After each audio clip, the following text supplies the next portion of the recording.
Hello everyone, good morning. आज 12 अप्रैल है और देखो केवीएस में जो हर साल संविदा पर शिक्षक भर्ती हो रही है उसको लेकर संसदीय पैनल ने अपनी चिंताएं व्यक्त की हैं। उन्होंने कहा कि केवीएस के जो स्कूल होते हैं ये एक तरीके से आदर्श मॉडल स्कूल माने जाते हैं और एक इस प्रकार की संस्थाएं हैं जो कि बहुत ही जिम्मेदार संस्थाएं मानी जाती हैं शिक्षा जगत के अंतर्गत। तो इनमें अगर देखा जाए तो पिछले साल की अपेक्षा इस साल में लगभग 100% जो है संविदा शिक्षक बढ़े हैं। संविदा शिक्षकों को लेकर समिति का ये कहना है कि फ़िलहाल जो संविदा पर पढ़ाने वाले शिक्षक होते हैं, एक तो उनका वेतन कम होता है, दूसरी बात वो अपनी नौकरियों में असुरक्षा और कम वेतन के कारण अस्थायी नौकरियों की तलाश में रहते हैं और इस प्रकार जो है ना वो शिक्षण कार्यों पर अपना ध्यान केंद्रित नहीं कर पाते हैं। इसलिए ये जो केंद्रीय विद्यालय हैं इनमें मिशन मोड में भर्ती होनी चाहिए, यानी कि बहुत तीव्र गति से सभी जितने भी ज़रूरी पद हैं उनको भरा जाना चाहिए। फिलहाल अगर हम बात करें कि केवीएस में कितने पद रिक्त हैं और कितनी भर्तियां आने जा रही हैं, तो केंद्रीय विद्यालय संगठन कुल 56,810 स्वीकृत पदों में से टीचिंग और नॉन टीचिंग के 8,977 जोड़कर देखा जाए तो राउंड फिगर 9,000 पद अभी खाली हैं। इसमें टीचिंग के लगभग 7,500 पद हैं और नॉन टीचिंग के लगभग 1,550 पद यहाँ पर खाली हैं। लगभग 1,500 के आसपास पद नॉन टीचिंग के हैं, टीचिंग के लगभग 7,500 पद यहाँ पर खाली हैं। समिति का कहना ये कि केवीएस देश के मॉडल स्कूल और इतनी बड़ी संस्था में रिक्तियाँ निश्चित रूप से इसके कामकाज और प्रतिष्ठा में बाधा डालती हैं। तो देश भर में सिविल और रक्षा क्षेत्र में 85 नए केंद्रीय विद्यालय खोलने और कर्नाटक के शिवमोगा में एक मौजूदा केवी के विस्तार के प्रस्ताव को सरकार की मंजूरी की सराहना भी की गई है। लेकिन ये कहा गया कि जो ये पद रिक्त हैं केवीएस में इनको मिशन मोड में भरा जाए।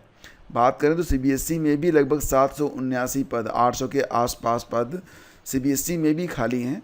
जो कुल स्वीकृत पदों का स्वीकृत पद कितने हैं? 1,795 पद हैं। इसका लगभग आधा है, 43.39% है। खैर सीबीएसई जो है ये अपना काम कर लेगी। सीबीएसई में शिक्षक भर्ती नहीं है, सीबीएसई के स्टाफ की बात यहाँ पर हो रही है। लेकिन केवीएस में जो भर्तियाँ होने वाली हैं इससे डेफिनेटली आपको जो है लाभ मिलेगा आने वाले समय में। और कुल मिला के देखा जाए तो लगभग 9,000 के आसपास जो पद खाली हैं, तो इसमें अगर आपके पास आपने बीटीसी किया है, बीएड किया है, या फिर आपने बीटीसी बीएड नहीं किया है तो भी आप टीचिंग के अलावा नॉन टीचिंग पोस्ट भी जो आएगी लगभग 1,500 के आसपास, एग्जैक्टली जो फिगर है वो 1563 का है, इस पर आप आवेदन कर पाएंगे। तो ये एक अच्छी खबर मानी जाएगी, बशर्ते ये कि भर्ती थोड़ी जल्दी शुरू हो। कारण ये है कि बहुत सारे एस्पिरेंट ऐसे हैं जो कि बहुत ही व्यग्रता से इंतज़ार कर रहे हैं इन भर्तियों का। देखो फ्रेंड्स, एक बात आप लोगों को बताएं कि यूपी टीजीटी और पीजीटी की परीक्षाएं जो कि नियत समय पर हो रही हैं, आपको पता है टीजीटी की परीक्षा मई में हो रही है, पीजीटी की परीक्षा जून में हो रही है। टीजीटी की 14-15 मई है और पीजीटी की 20-21 जून को परीक्षाएं होने जा रही है। अभी कुछ कमेंट हमको मिले, उस कमेंट में ये कहा गया कि सर हम अपना रजिस्ट्रेशन नंबर कैसे पता करें। तो देखो बहुत ही सरल है। सबसे पहले तो आप गूगल पे लिखना परीक्षा यूपी एनआईसी, तो एक वेबसाइट आपको देखने को मिल जाएगी और उस वेबसाइट पर जब आप क्लिक करेंगे तो इस प्रकार का एक पेज ओपन हो जाएगा।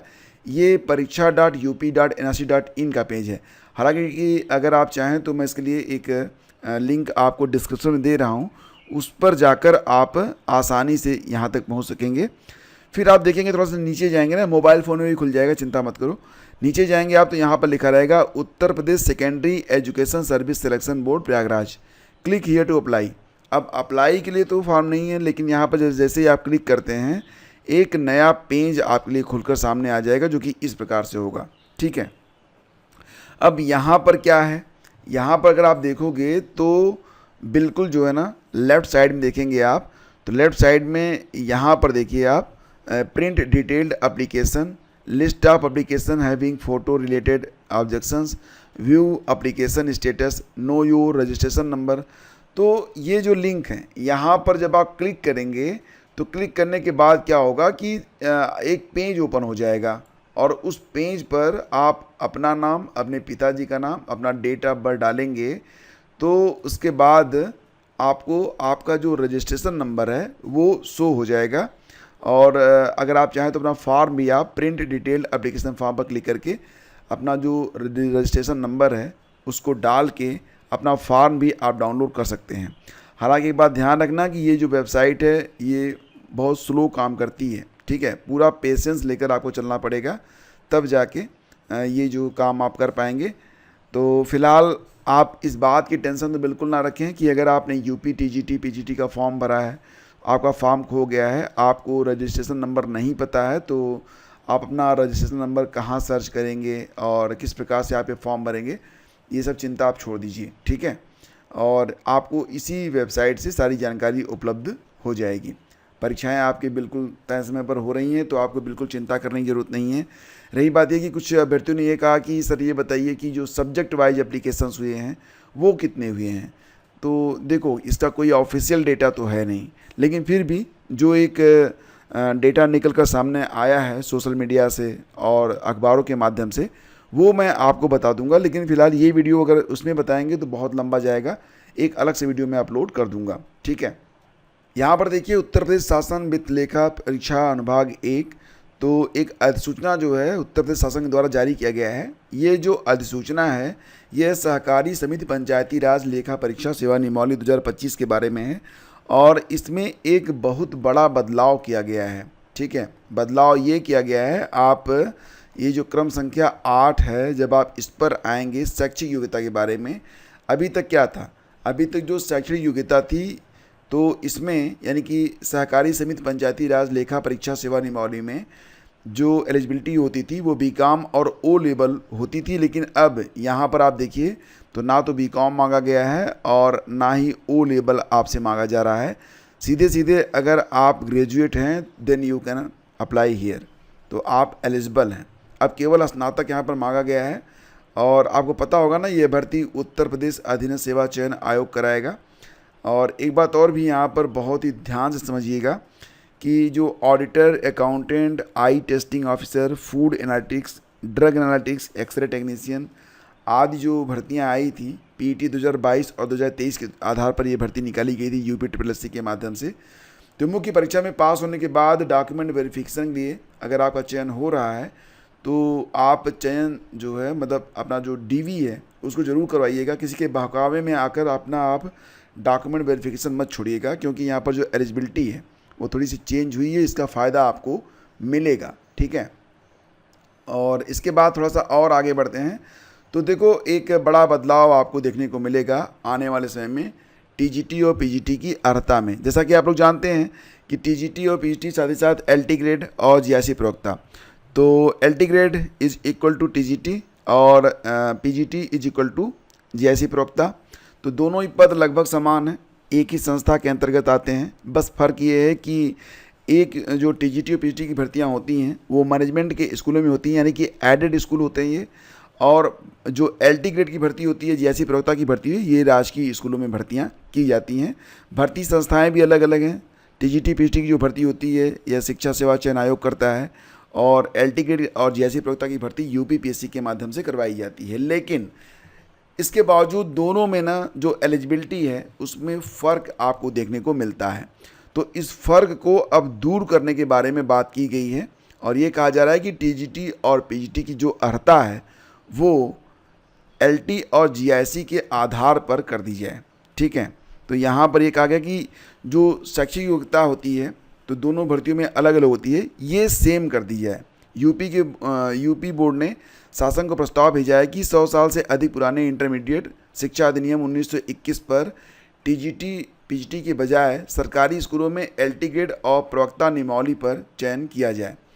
तो एक ही बोर्ड के स्कूलों में दो अलग अलग संस्थाओं में भिन्न शैक्षिक योग्यता के आधार पर भर्ती के कारण विवाद की स्थिति बनी रहती है। ध्यान दीजिएगा, यहाँ पर जो शैक्षिक योग्यताएं हैं इनको समान करने की मांग की जा रही है। बाकी जो नियमावली है जिस प्रकार से है उसी प्रकार से रहेगा, लेकिन शैक्षिक योग्यता सेम रख दिया जाए ताकि कोई विवाद इनमें ना रहे।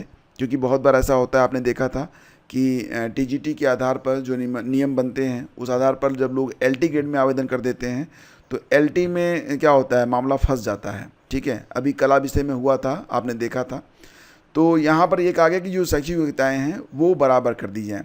फिलहाल जानकारी मिल रही है कि एलटी ग्रेड में लगभग 9043 पद खाली हैं, दोनों को जोड़कर मतलब एलटी ग्रेड में जीआईसी प्रवक्ता और एलटी ग्रेड दोनों को जोड़कर लगभग यहाँ पर 9043 पद जो हैं खाली हैं।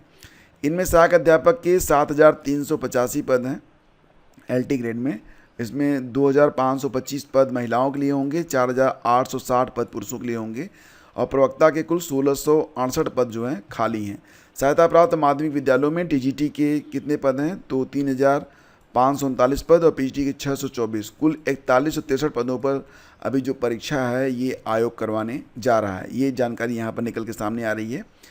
और जैसा कल लोगों ने देखा कि कई बार ऐसा होता है ना कि ज़्यादा कापियाँ जांचने के चक्कर में जो या फिर अगर कहीं से मनी नोट की कुछ व्यवस्था हो जाए तो कई बार ऐसा होता है कि ज़्यादा अंक दे दिए जाते हैं। तो इस गड़बड़ी को दूर करने के लिए अब यूपी बोर्ड ये कर रहा है कि जो टॉप 500 कापियाँ होंगी उनको दोबारा से रीचेक किया जाएगा और साथ ही साथ जो ऐसे टीचर होंगे जो ये कापियाँ जांचेंगे, अगर विसंगति पाई गई तो उनको दंडित भी किया जाएगा।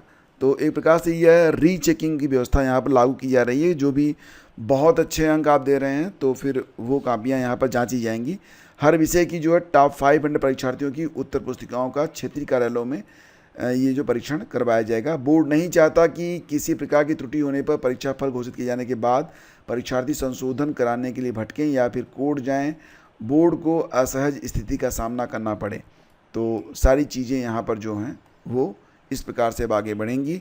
और देखो दोस्तों, बिहार में जो खंड शिक्षा अधिकारी की भर्ती होने वाली है, लगभग 1400 पदों पर कहा जा रहा था कि खंड शिक्षा अधिकारी की भर्ती होगी, लेकिन रुकिए, अब खंड शिक्षा अधिकारी की भर्तियां नहीं होंगी, उसकी जगह पर एक और भर्ती लाई जा रही है। एग्जैक्टली क्या है ना, 534 पद BEO block education officer. UP में से आप खंड शिक्षा अधिकारी कहते हैं, बिहार में से प्रखंड कहते हैं, प्रखंड शिक्षा पदाधिकारी। ये पद समाप्त होने वाले हैं। तो प्रखंड शिक्षा पदाधिकारियों की सेवानिवृत्ति के साथ ही इनके पद अपने आप खत्म हो जाएंगे। इनके स्थान पर सहायक शिक्षा विकास पदाधिकारियों की नियुक्ति होगी, यानी कि AEDO की भर्ती यहाँ पर की जाएगी। तो यही भर्तियाँ आगे आने वाली हैं। वो BEO की भर्ती नहीं होगी, वो AEDO की भर्ती होगी। और इसके लिए जो नियमावली है 2025 को स्वीकृति भी मिल चुकी है बिहार सरकार के द्वारा। ठीक है, तो अब आगे से जो BEO की जगह AEDO की भर्तियां की जाएंगी और एलिजिबिलिटी बाकी चीज़ें सेम रहेंगी। बस ये है कि ये BEO से छोटा पद मानिए आप। ठीक है, आगे चलकर जब आपका प्रमोशन होगा तब आप BEO के बराबर हो पाएंगे। तो फिलहाल काम इसका क्या रहेगा? तो काम ये रहेगा कि सहायक शिक्षा विकास पदाधिकारियों के पदों के सृजन और नियुक्ति प्रक्रिया को जल्द पूरा किया जाएगा। इसके बाद जो ये होंगे अधिकारी, ये अपने अपने काम को सौंपेंगे। तो बिहार शिक्षा प्रशासन संवर्ग नियमावली 2025 के आलोक में नियुक्ति की जाएगी और प्रखंड शिक्षा पदाधिकारी की व्यवस्था, स्कूलों की निगरानी को खड़ा होगा नया ढांचा। काम इनका वही रहेगा कि आपको जो है एक एरिया दिया जाएगा, उसमें जितने स्कूल होंगे तो वहाँ पर शिक्षण व्यवस्था कैसे चल रही है इसकी जिम्मेदारी आपको निर्वहन करनी पड़ेगी। तो धन्यवाद दोस्तों, आप सभी काम से जुड़ने के लिए बहुत बहुत धन्यवाद आपका। टेलीग्राम चैनल अगर आपने ज्वाइन नहीं किया है तो ज्वाइन कर लीजिएगा। और अगर आप चाहें तो आप study-with-gyanprakash.com पर जाकर भी महत्वपूर्ण जानकारियाँ प्राप्त कर सकते हैं। शेष अगले वीडियो में। Have a great day. जय हिंद।